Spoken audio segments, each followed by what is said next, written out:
반갑습니다. 11월 27일 수요일 큐티 스케치 시간입니다. 오늘 본문은 요한계시록 16장 1절로 9절까지의 말씀입니다. 오늘 본문은 이렇게 시작합니다. 또 내가 들으니 성전에서 큰 음성이 나서 일곱 천사에게 말하되 너는 가서 하나님의 진노의 일곱 대접을 땅에 쏟으라 하더라.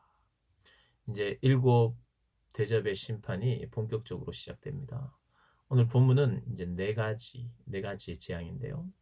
첫 번째, 천사가 대접을 땅에 쏟으니까 짐승의 표를 받은 사람과 그 우상에게 경배하는 자들에게 악하고 독한 종기가 나더라, 이렇게 이야기를 합니다.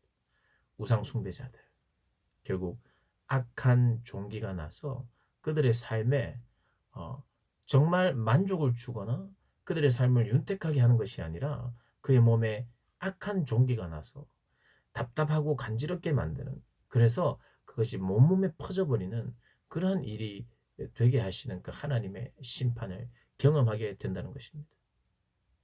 그리고 두 번째, 천사가 바다에 쏟음에 바다가 죽은 자의 피같이 되고 바다 가운데 모든 생물이 죽더라. 이 바다의 생물이 무엇일까? 우리가 이제 이 본문을 있는 그대로, 문자 그대로 믿는 것이 아니라 은유적으로 우리가 이것을 이해한다면 이 은유적인 표현 속에 모든 생물이라 함은 바다 해상 무역을 하는 사람들, 그러니까 어떤 면에서는 먹고 사는 문제가 사람들 사이에서 뭔가를 선점하고 뭔가를 유리한 방식으로 사업을 하고 또 하나님의 법을 거역하고 철저히 인간적인, 남들을 배려하면서 또 희년을 지키면서 그런 하나님의 방법이 아닌 다른 방법으로 얻었던 그런 어떤 모든 혜택들, 이런 것들이 계속해서 진행될 것 같고, 그리고 바다를 장악하는 사람이 뭔가 더 윤택하게 살 것 같은 이때에 그들이 의지했고 추구했던 것들을 이제 하나님께서 뒤집는 것입니다. 모든 생물들이 죽는 거예요. 그들이 의지했던 경제적인 의지, 그리고 남용했던 거, 교만했던 거, 이런 것들이 전멸한다는 모습으로 우리가 이해할 수 있습니다. 그리고 이제 세 번째 역시도 뭐 비슷한 맥락이에요. 강과 물 근원을 소돔에 피가 되었다. 우리가 생각나는 게 있죠. 이 모든 이 재앙에는 출애굽 당시 열 재앙과 비슷하게 맞물려 들어가는 것들이 있어요. 무슨 말이냐면 어, 이 출애굽 때 그들이 믿었던 신은 다 전부 다 그들의 실생활과 관련된 신들을 믿었어요. 그들이 뭐 만드는 것이죠. 만들었는 풍요를 주는 신, 자녀를 잘 낳게 하는 신, 뭐 이렇게 하면서 그들에게 다산, 풍요, 그리고 뭐 건강, 여러 가지 복들을, 그런 우상을 만들어서 동물들을 또 섬기면서 메뚜기를 섬기고 개구리를 섬기고 이러면서 그들의 자기들이 생각했을 때 윤택한 삶이라고 생각하는 모든 부분들, 그게 뭡니까? 사랑하고 쫓아가고 의지했던 것들, 그것들을 열 가지 재앙을 통해서 하나님께서 하나씩 하나씩, 참신이 아니다, 참신은 여호와 하나님이시라는 걸 깨닫게 하면서 그 재앙을 내렸단 말이에요. 마지막 때도 마찬가지입니다.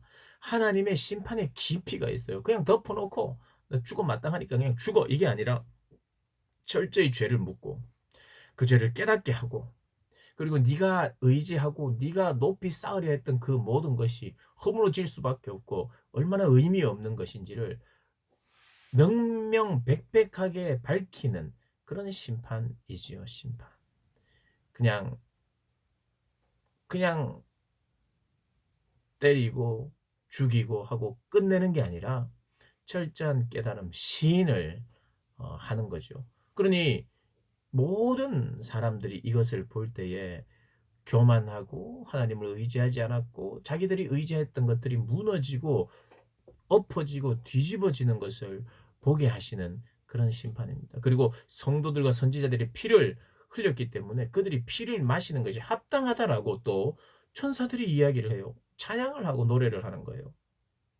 어제도 말씀드렸습니다마는 하나님의 그 심판은 즉흥적이거나 감정적인 게 아니라 절차를 따라서 굉장히 그냥 우리가 쓸 수 있는 말이라면 이성적으로 침착하게 하나님은 이 심판을 행해 가십니다.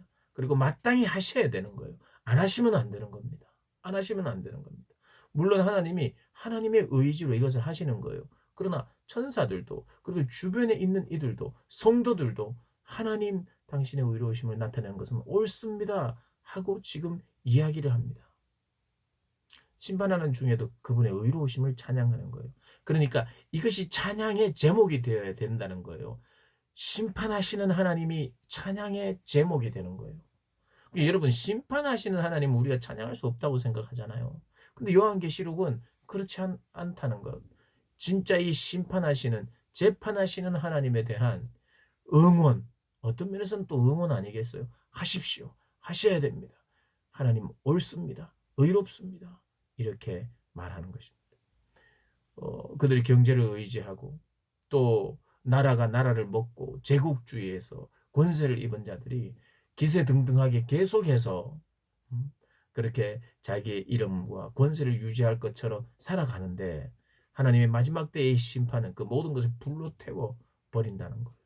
하나님께 영광을 돌리지 않았던 모든 것들은 헛된 것인 줄 이제 알게 되는 거예요. 그래서 8절 9절에 넷째 천사가 그 대접을 해에 쏟음에 해가 권세를 받아 불로 사람들을 태우니 사람들이 크게 태움에 태워진지라. 이 재앙들을 행하는 권세를 가지신 하나님의 이름을 비방하며 또 회개하지 아니하고 주께 영광을 돌리지 아니하더라. 이런 하나님의 그 심판이 있음에도 불구하고 엄중한 심판이 있음에도 불구하고 회개하지 않고 돌아오지 않고 하나님께 영광을 돌리지 않아요. 여러분, 하나님께 돌리지 않은 모든 영광은 헛된 것입니다. 헛된 영광이에요. 우리가 얻을 수 있는 모든 영광은 하나님께만 돌려드려야 됩니다. 모든 영광은 하나님께만. 그런데 그렇게 살지 못하니 회개하지 않아요. 회개하지 못하니 영광을 하나님께 돌리지 못합니다. 그래서 멸망당하는 것입니다.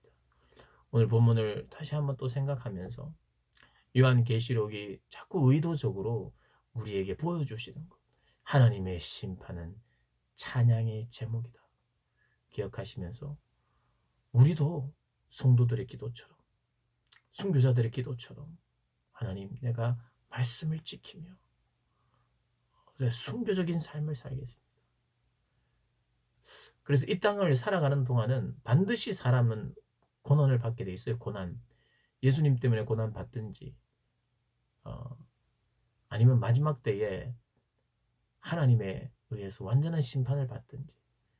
마지막 때는 어쨌든 고난을 받게 돼 있어요. 하나님 때문에 받든지 아니 하나님 믿는 것 때문에 예수님 믿는 것 때문에 받든지 아니면 이 세상이 주는 달콤한 유혹과 그들의 삶의 방식에 젖어들다가 마지막 때에 피할 수 없는 심판을 받든지 그런 고통이 있다는 걸 기억하시면서 어쩔 수 없이 우리가 고통을 선택한다면 반드시 예수 이름, 그분의 이름 때문에 받는 고난 받다가 영광스럽게 그분의 품에서 그렇게 살 것을 기대하면서 감사하면서 우리가 사는 게 오늘의 우리의 삶일 줄 믿습니다. 오늘도 그런 복된 삶을 살아가시기를 주님의 이름으로 축복합니다.